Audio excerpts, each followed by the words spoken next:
Tim Savage went back the next day. And this time the man answered his question about why he was in the hospital, and they talked very briefly, and then Tim sensed it was time to go. He went back the third day. And this time he got the impression that the man wanted to talk, so he sat by the bed. That's a neat thing, by the way. Beginning pastors don't know that. If you go into a hospital room, don't stand over the bed. Find some way, a chair, get down on your knees so that we get down to the level of the person in the bed. It makes a world of difference. Tim sat eye level with the man, and the man began to talk. He was in the hospital for tests. He didn't know where the tests would go, but maybe they would require major heart surgery. And then the man told his story. He grew up in a fundamentalist church, hellfire and brimstone. And as a youth, as an adolescent, he rebelled against that. He refused to accept that kind of religion. And now at this stage in his life, with the prospect of death staring in his eyes, he remembered the judgment.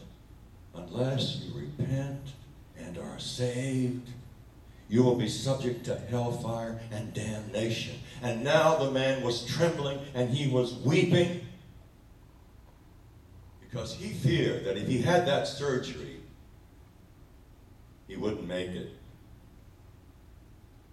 And if he didn't make it, the demonic voice inside was saying, you will burn in hell. And the man wept. And then my friend Tim understood the initial cry. It sounded like a cry of rejection and anger. Get the hell out of here. Instead, it was a prayer. Get the hell out of here. Tim stood by that man, promised to be waiting for him when he returned from surgery. And he received the man's deepest thanks. Another illustration that when you and I offer the gift of ourselves, our ability for a little while to put ourselves in another person's place,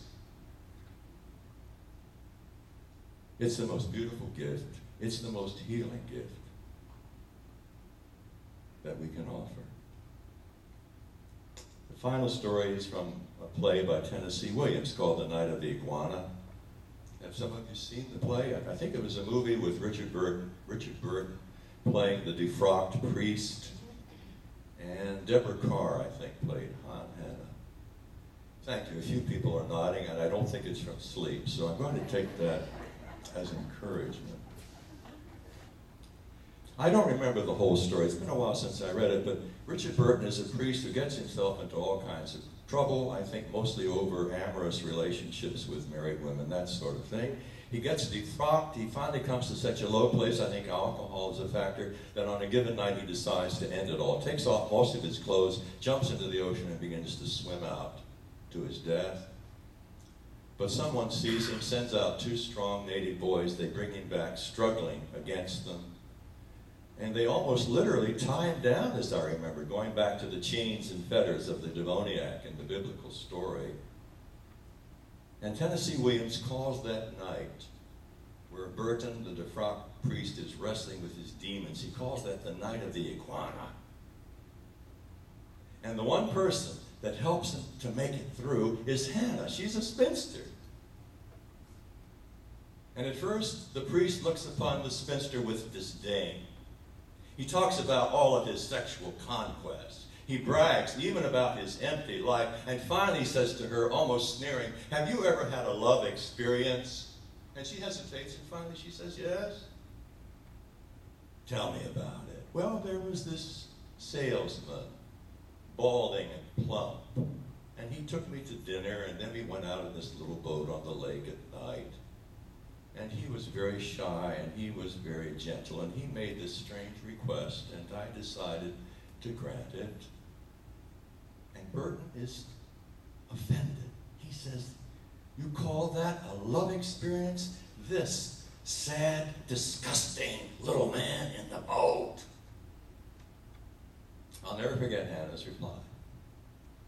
She says, sad? Yes, he was in his loneliness. But why do you call him disgusting? Nothing human is disgusting to me unless it's unkind or violent.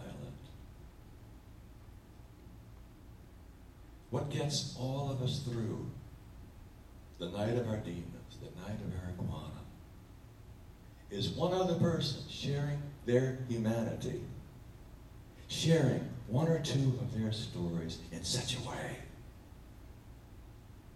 that the demons are driven at bay. The disciples are our brothers. Like them, we have been apprehended by love. The demoniac is our brother. Every one of us, if we are honest, have our demons, especially the ones that come out at night. And Jesus is our brother. Within us is this divine gift to put ourselves in another's place, to share our humanity with another's suffering in such a way that we help them make it through the night.